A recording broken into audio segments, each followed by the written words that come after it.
Hello, this is Dread from Epic Builds, and in today's video topic, we're going to be looking at Ravaging Aura Abyssal Echo Warpath, where I try to take one of the worst build guides in the world I've ever seen and actually make a decent build out of it.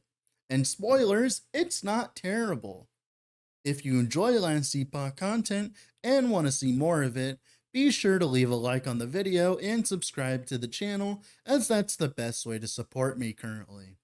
So if you didn't see, a few days ago I did a video talking about a scam website that recently popped up in the Last Epoch search rankings on Google. So of course I had to look around, and of course they had a few builds that were updated for last patch. If you want to see me absolutely trash on a build, the link will be in the description. But in that video, we were shown a Ravaging Aura Abyssal Echo VK, even if the person who made the article didn't realize that's what they were actually playing. So I challenged myself to make their idea a reality and just make it a build. If you want a non-Warpath variant of a Ravaging Aura setup, I'd suggest looking at PerryThePig's iteration. It's not a straight up upgrade from his, but if you don't like Warpath but like Ravaging Aura, it's the build for you. So why are we running Warpath on a build that doesn't need it technically? Well, Warpath has a lot of synergy with Abyssal Echoes and Ravaging Aura. First off, being able to phase through enemies is huge. Warpath is currently one of the only ways to move right through the hitbox of an enemy, which is a huge quality of life for builds like Ravaging Aura and Judgment, as they allow you to just clear monoliths with ease and phase through all the enemies. This, on top of not being able to be stunned while spinning, gives us a lot of quality of life that normally wouldn't be there, as being able to just move around the enemies as they die to your AoE feels amazing. The other synergy is block chance, so we're forced to utilize a two-handed sword or axe so we can have access to Ravaging Aura through Void Cleave, which is a sub-skill, of course, of Void Cleave. Normally, most builds use either a Dreamthorn or an Alluvian. Dreamthorn easily wins this comparison because it is the only weapon in the game currently that has a block and block effectiveness roll. This means we get up to 50% block easily while having a decent chunk of block effectiveness, adding to our layers of defense while still staying mobile with Warpath. Warpath has one problem: the mana. When you're channeling Warpath, you do not regenerate mana. So when you Void Cleave a pack or use Abyssal Echoes, you can't just regenerate the mana back. That's why we use the node that gives you 35 mana every 3 seconds in Warpath while using a two-handed weapon. And of course, since we're using a two-handed weapon because we're forced to with Void Cleave, that means that we can, of course, use this node.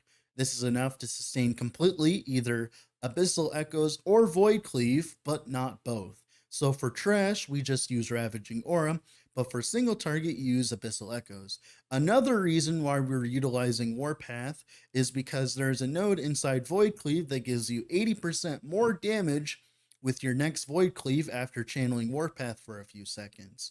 That does apply to Ravaging Aura's damage. So when you're channeling your Warpath, you have 80% more damage with Ravaging Aura, and then of course you rinse and repeat, and you just use Ravaging Aura throughout the entire monolith, and use Abyssal Echoes on stuff that doesn't instantly die. The build is okay, but I still think Perry's version with Vengeance is better. This is just more of a showcase of a different way you can play Ravaging Aura and still do well. But with all that being said, let's get into the video, shall we? Alright, so here we are in game with the build. So the general playstyle of the build throughout Monoliths is what you want to do is you want to be Warpathing for a few seconds, usually 3 seconds, and then you get this little thing here called Void Cleave Flurry. It just says you have more damage with your next Void Cleave, which is like this note here, momentum after 2 seconds, you get 1 Void Cleave with 80% more damage. This applies to Ravaging Aura, and it applies to Ravaging Aura during the whole duration. So if you have a 10-second Ravaging Aura, you can kind of just Warpath around for 10 seconds while you have this 80% more damage. And all these generic modifiers affect the Ravaging Aura damage. Now, why this is because we can just do this, and then bam, and then we have Ravaging Aura, and it it does an okay amount of damage, like 70k with like reversal up, like that's good enough to clear most trash in the game. That's kind of what Ravaging Aura is meant for, is to clear trash. Well, for single target, what you want to do is you want to apply an Abyssal Echo, channel long enough to get your mana back. Bam, like that, and then just place it down. You can also reversal for more damage, and that's just pretty much how you do single target, just managing your mana. And if you like run out of mana, you can just hold down the channel button and then just get it all back. And it's kind of okay. It's not like the best thing in the world, obviously, but for you're running a two-handed weapon that doesn't have adapted spell damage on it, that's pretty respectable Abyssal Echo damage, especially since I don't actually have that much of an investment to Abyssal Echo duration in my like my idols. But yeah, that's pretty much it for the playstyle. Now for the skills, a Void Cleave, I have a 24 Void Cleave. I have a +3 to Void Cleave here, +1 to Void Cleave here, but you don't need a +3, you only need a +2. You just take one note out of precognition. The reason why I have precognition is because I like being able to do chance to dodge. So what happens is Ravaging Aura, you get a duration based on how many enemies you hit, and if you hit no enemies, you don't get the Ravaging Aura. So obviously, cannot be dodged is very powerful for this. So that's what we're pretty much doing for that. Is cannot be dodged. Now you can get rid of that if you have a +2 and you'll be just fine, or just get rid of some more damage, whatever you feel like. Then 1 point into Dark Pathway for travel. We don't care about cooldown or the additional charges because Ravaging Aura is pretty much 100% uptime as long as you're hitting enemies. 2 points travel into Frank Strike, so the Void Shred is nice. 1 point travel to Warp Decay, does nothing for you, doesn't matter. 3 points into Ravager, which gives you Ravaging Aura for a short duration, scaling with the amount of enemies hit up to 10. So it gets up to 10 seconds. So if you hit 3 enemies, you go to 9 seconds. If you hit 4, you go up to 10 seconds. That's pretty much the max. So on single target, this is pretty piss poor, to be honest, because you only get it for like 3 seconds, which is like obviously not the best thing in the world, right? But you don't need it for single target because you have Abyssal Echoes to do that. So for clear, that's pretty much fine. 10 seconds of channeling, it pretty much makes up for all the mana costs of the Void Cleave. So like for instance here, the 10 seconds is plenty of time to get back your mana and be able to Void Cleave again. 10 seconds is an amazing amount of time. You could play around and play with less nodes in Ravager, technically, and technically you could. Now, I wouldn't advise this because it would make the build feel worse to play, even though you're more efficient technically, but it's really up to you on that. Then 5 points into Annulling Presence gives you a bunch of flat damage, which is needed because you're forced to use a two-handed sword or axe because you're Void Cleave, which specifically states you need to use a two-handed sword or axe. Then 5 points for the AoE as well, because the AoE on Ravaging Aura is actually huge. That right there, that's huge. That's like an amazing amount of AoE in terms of last epoch, right? Like look at my Warpath AoE and compared to my Ravaging Aura AoE. That's insane, right? I love it. So that's really nice. Like it's really good for clearing trash, and that's kind of what it's meant for. Of course, you use Abyssal Echoes for single target, which is what we're going to talk about. We take 2 points travel into Deep Expanse, 1 point of Vorpal Explosion, so that it no longer chains, and it just base Abyssal Echoes can like chain to multiple targets, but we don't really care about that because we're using it for single target. Then 1 point into Screaming Rifts, and then 2 points into Shrieking Echoes. This makes it so whenever we cast it, it keeps applying the Abyssal Echo Decay, which we can keep knocking off with our Warpath, which hits enough time per second because we're using a two-handed sword, which is really nice. Then 1 point into Spreading Chaos and 1 point into Overwhelming Doom. The reason why we're growing into these is because it allows you, it gives your Abyssal Echoes a little bit more AoE in terms of monoliths. So for instance, if you plant this on a rare, everything around it's going to get the Abyssal Echo Decay, and then like you can just like pop them and they'll die, right? Which is really nice. Then 5 points of Vorpal Reverberation. Insane node for us because, like I said, we're using a two-handed sword and not a, not an adaptive weapon. So that helps a lot. Then 5 points in Abyssal Decay duration for the more damage, because the longer the duration is, the more damage you get when you pop it like that. Like the more damage you get when you pop it. So duration is very, very, very, very good. Then whenever we self-cast it, we get attack speed, which is kind of okay. And then, of course, damage over time, which increased damage is always good.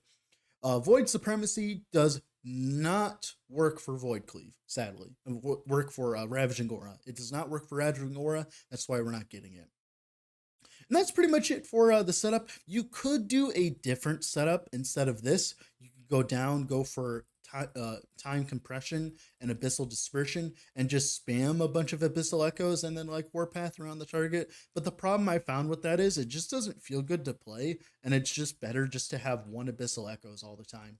It's way more consistent, and you do plenty of damage, as you can tell. Like that right there, like 300 ticks, like that's fine. Like that's plenty. Like you don't need more than that.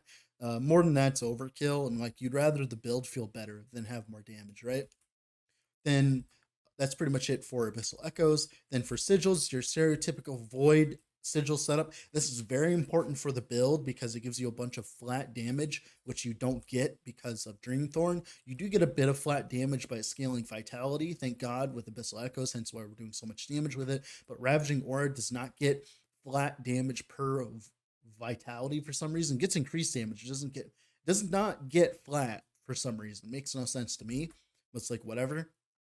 That in combination with the flat here is enough to make Ravaging Aura do competitive amounts of damage in like monoliths. Like for instance, we'll do that again.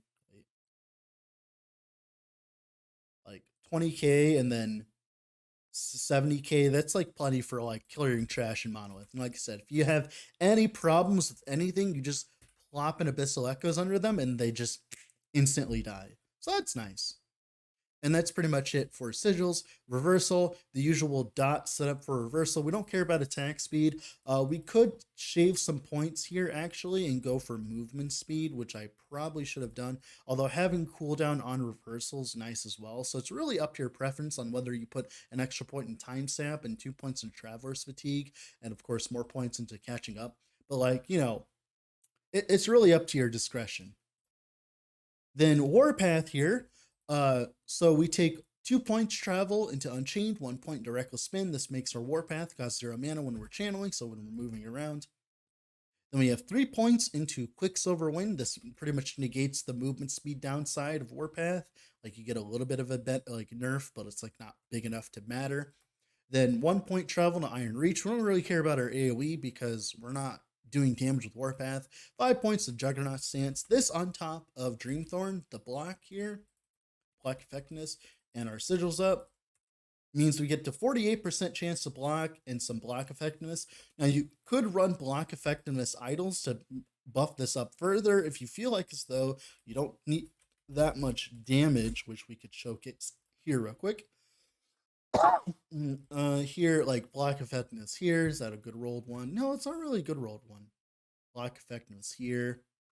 If you didn't want as much damage, you could go for like block effectiveness idols, and that on top of this would bring us up to 48% block effectiveness. That's probably better. I'm not entirely sure yet. I like the damage that we get from the idols, but like you could always mess around with it. And then, of course, 2 points travel to Whirling Steel. Damage does nothing for us in Warpath. 1 point travel to Battle Master's Blade. The AoE does nothing for us. Then 5 points to the Dark Nexus, which makes it so every 3 seconds when we're spinning, we gain mana back with Warpath. Now, this is a little annoying because if you stop and then start again, there's no forgiveness. So if you like do this and then start channeling and then do this and start channeling, you won't get the mana back. You have to channel for 3 seconds whole. And you must be wondering like how long does 3 seconds feel? Well, it makes it feel forever with this, right? And it's terrible, but it's our only way of getting back mana, because what happens is when we're doing monoliths and stuff and we Ravaging Aura and then we have a 10-second duration on it, like we get our mana back and then we can Void Cleave again, and then like it makes the clearing monoliths a lot easier. So that's very important. And that's pretty much it for the skills. Now for the passives here, 8 points into Fearless for the Vitality because our Abyssal Echo scales off Vitality, and of course HP is good for us. 5 points to Armorclad. In that build guide on that website, the Armorclad had 4 out of 5 points. That's insane. Why won't you just take the free freaking like damage reduction? Obviously the strength here in Juggernaut's strong, but like having DR is stronger. Then 5 points of Valiant Charge. This is enough cooldown to get our Void Cleave do a decent amount of cooldown per second. Normally it's like 4-second cooldown, but this in combination with Dark Pathway and this is enough to bring it to 2.7, which is the perfect amount. So like you don't need more than that. That's pretty much good for that. 2 points travel and so you can like mess around with these points. They don't really matter. Then 10 points into Paladin. 8 points into Defiance. Resistance is nice, especially since when we Warpath, we have less resistances, so we want as much resistance as possible. 9 points into Valor for as much HP as humanly possible. 7 points into Holy Symbol, help us cap our reses and give us more HP. Then Void Knight here, 10 points in Abyssal Endurance for the resistances and the HP, 6 points in Temporal Corruption. Remember that we're not using a two-handed staff or anything like that, so our Ravaging Aura does not have that much damage in terms of like flat damage, so we want as much flat damage as humanly possible. Then 8 points into Void Bolts for even more flat damage. Then 6 points of World Eater. We want this Leech. Damage over time Leech, if you haven't heard, this is really OP right now. You want Void damage over time Leech, like from Ravaging Aura plus your Abyssal Echoes. Just this is insanely strong. This on top of Siphon of Anguish just keeps you topped up, which is nice. Then 5 points into Renouncement. Vitality, you just want as much flat HP as possible because a lot of this other stuff really doesn't do anything for you. 8 points into Doom Knight for even more HP and increased armor from the strength is nice as well because we are stacking armor. 10 points in Eternal Form, best node in Void Knight by far, literally the best node. Then 15 points in a Dread. We don't care about any of this echo stuff because if something echoes for us, it doesn't matter. Sure, it's nice if like our Abyssal echoes, but like it's not like important.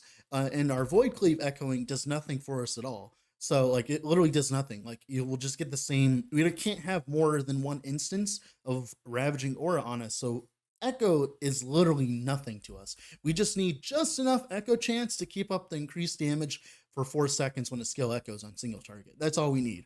Like we just need it to be up for single target, right?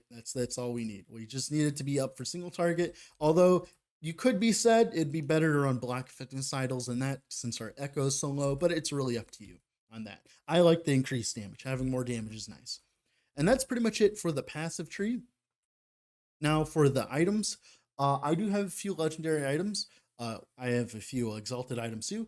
Getting Exalted Abyssal Decay Duration is insanely strong on your helmet because Abyssal Decay Duration is just a more damage modifier because the way Abyssal Echoes works is you apply it and it lasts for a decent duration, but then if you hit the target, it pops it instantly and it can't be reapplied until it's off. So you apply it, pop it, pop it, pop it.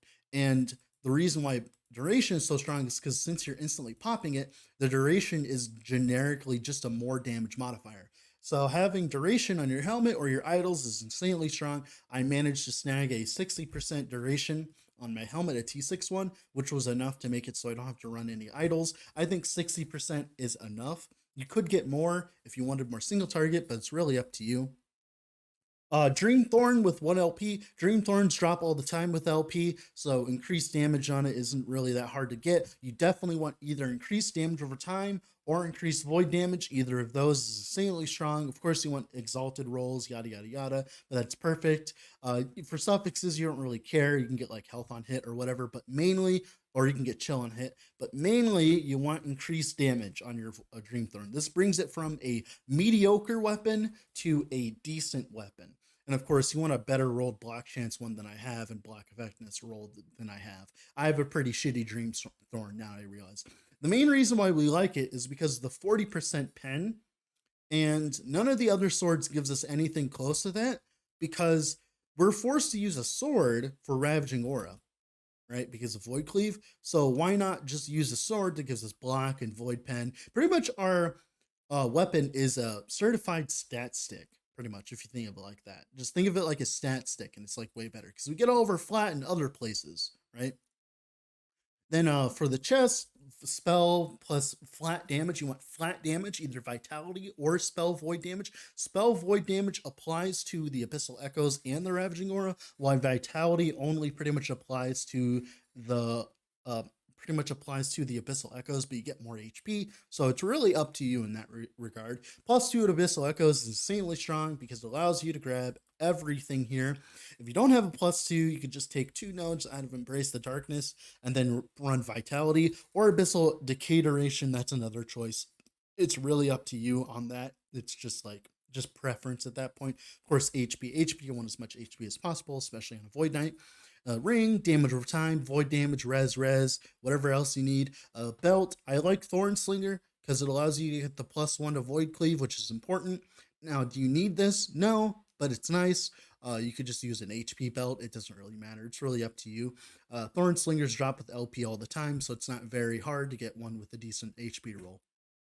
Siphon of Anguish. This is like one of your best in slot uniques because not only does it drop with LP literally all the time, you can also get void damage, spell damage, critical avoidance, resistances, anything you want. You get elemental resistances as a prefix. You get leech rate. You get void damage over time leeched. You get movement speed. You get doom, which is just another dot, but it's like mediocre damage, but it's still something, right?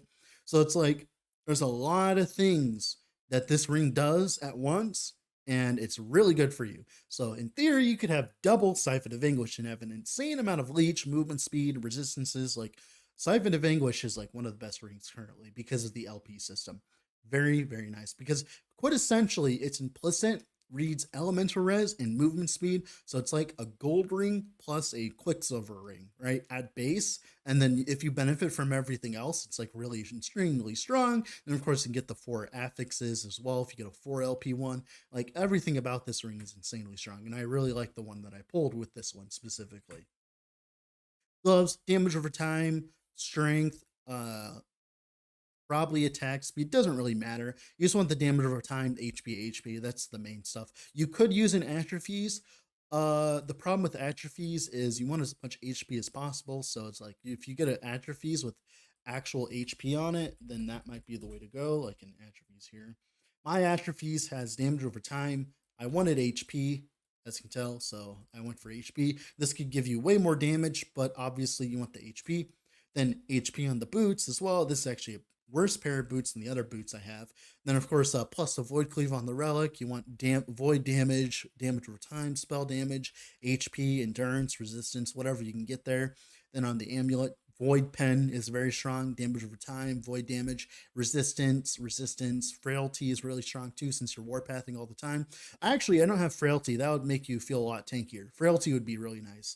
Then of course you could use whatever amulet you can get.